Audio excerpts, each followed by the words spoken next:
Black 4 black 4ல் இருக்கேன். அந்த வீடு வாங்கி 5 வருஷம் ஆயிடுச்சு. 5 வருஷம் ஆயிடுச்சு. ஆனால் இஎம்ஐல தான் இருக்குது. ஆனால் வாங்கினதுலேருந்து இந்த ப்ராப்ளம் இருந்துகிட்டே இருக்குது. நாங்கள் ஒரு வாட்டி போய் சொல்கிறப்போ பண்ணுறேன்றாங்க. ஆனால் பண்ண மாட்றாங்க. எந்த சொல்யூஷனும் கிடையாது. எல்லா இடத்துலையும் லீக் ஆகுது. எல்லாமே உடஞ்சி போயிருக்குது. தொட்டாவே வீடு ஃபுல்லாக லீக் ஆகுது. வெளியிலையும் அப்படி தான் டேமேஜும் இருக்குது. எந்த இது சொன்னாலும் சரியாக பண்ண மாட்றாங்க. இதுக்கு நாங்கள் என்ன ஆக்ஷன் எடுக்கணும்னு தெரியல. அதனால தான் இப்போ நியூஸ் சேனலை கூப்பிட்டு நாங்கள் லைவாக கொடுக்குறோம். இப்போது எத்தனையோ வாட்டி நாங்கள் மெயில் பண்ணியிருக்கோம். அந்த மெயிலுக்கும் அப்ளை கொடுக்கல. அதுபோல் இதுவும் அப்படி தான் தண்ணி லீக் ஆகி அப்படியே ஒழுகுது. அது எத்தனை வாட்டி இதுவும் போட்டு காமிச்சோம். அவங்களும் அதையும் எதுவும் காட்டல. இந்த பிளாக் 4 ஃபுல்லாகவே பிளாக் 4ன்னு இல்லை, இந்த எல்லா அப்பார்ட்மெண்ட்டுமே அப்படி தான் இருக்குது. வில்லாமும் அப்படி தான் இருக்குது. இதை பாருங்கள், இது அப்படியே தள்ளி விட்டா அப்படியே கொட்டுது.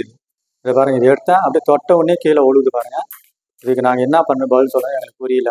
நான் எதுவும் கையில் தான் பண்ணுறேன். ஒரே ஒரு விரல தான் பண்ணுறேன். பட்டோன்னே எல்லாத்தையும் கொட்டுது பாருங்கள். நாங்கள் என்ன பண்ணுறது? இதை நம்பி நாங்கள் வாங்கிட்டோம்.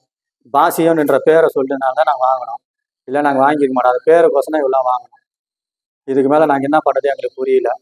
நீங்கள் தான் எங்களுக்கு எதனா ஒரு சொல்யூஷன் எங்களுக்கு கொடுக்கணும். இது ஒரு ரூமு. இது எப்படி இருக்கு பாருங்க, நீங்களே பாருங்க. கை வச்சா எப்படி கரண்டி வருது பாருங்க. நான் வெறுனே தான் பேக்கிறேன். ரொம்பலாம் நான் வந்து சுத்திலாம் வச்சு தட்டலை பாருங்க. சின்ன குழந்தை நோண்டினா கூட இது ஊந்துடும். 10 லட்சத்துக்கு வீடு வாங்கியிருக்கேன். 5 வருஷம் அது வந்து இப்போ வீடு ரொம்ப டேமேஜ் இருக்கு. நான் எவ்வளோ சொல்லி பார்த்தா கேட்கல. என்னுடைய சொந்த பணத்தில் நானே செலவு பண்ணி வச்சிருக்கேன். பாத்ரூமில் தண்ணி போகுது, வெளியே அவுட் இருக்கு, டோரு சரியில்லை, இவ்வளோ பிரச்சனை ப்ராப்ளம் இருக்கு. அந்த சேல்ஸ்மேனை சொல்லி பார்த்தேன். செய்கிறேன்னு சொல்லிட்டு சும்மா வால்பேப்பர் மாதிரி டச் பண்ணி விட்டு போகிறாங்க. அவ்வளோதான். ஏதாவது பிரச்சனைகள் இருக்கு. வீடு ரொம்ப வாடகைக்கு வர மாட்டாங்க சரியா. இவ்வளோ பிரச்சனைகள் இருக்கு. நான் யார்கிட்ட சொல்கிறது எனக்கே தெரியல. ரொம்ப கஷ்டமா இருக்கு. இந்த அமௌண்ட் கொடுத்து வாங்கிட்டு ஏன்டா வாங்கினேன் எனக்கு ரொம்ப பிரச்சனையா இருக்கு. இதை நீங்கள் சரி செஞ்சு கொடுங்க. இல்லை இந்த வீடு எடுத்துக்கங்க, எனக்கு நான் கட்டின அமௌண்ட் திருப்பி கொடுங்க, இல்லை புது வீடு கொடுங்க.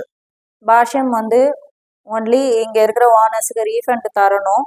இல்லை நீங்கள் வந்து இதை ரீகன்ஸ்ட்ரக்ஷன் பண்ணி குவாலிட்டியாக கொடுத்தீங்கன்னா நல்லாயிருக்கும். அதுதான் எங்களோட கோரிக்கை. திருப்பி எங்களால் இதை நீங்கள் வெறும் பிளாஸ்டர் பண்ணுறேன் இது பண்ணுறேன்னு எங்களை வந்து மேனிப்புலேட் பண்ணாதீங்கோ. இது வரைக்கும் நாங்கள் வந்து உங்களுக்கு அகெயின்ஸ்டாக எதுவுமே போனதில்லை, இனிமேலும் போக மாட்டோம். உங்கள் கம்பெனியை பேரை கெடுக்கிறதோ இதுவோ என்னோட நோக்கம் இல்லை.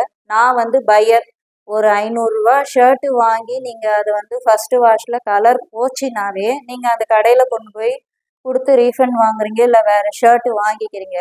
பட் ஒரு 50 லட்ச ரூபா பெருமானம் உள்ள ஒரு வீட்டை வந்து நீங்கள் வந்து இந்த மாதிரி பண்ணிங்கன்னா நாங்கள் என்ன பண்ணுறது?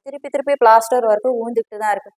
ஒன்று ஃபுல்லும் இடித்து ரீகன்ஸ்ட்ரக்ஷன் பண்ணி தாங்க, இல்லை நீங்கள் ரீஃபண்ட் பண்ணி கொடுங்க.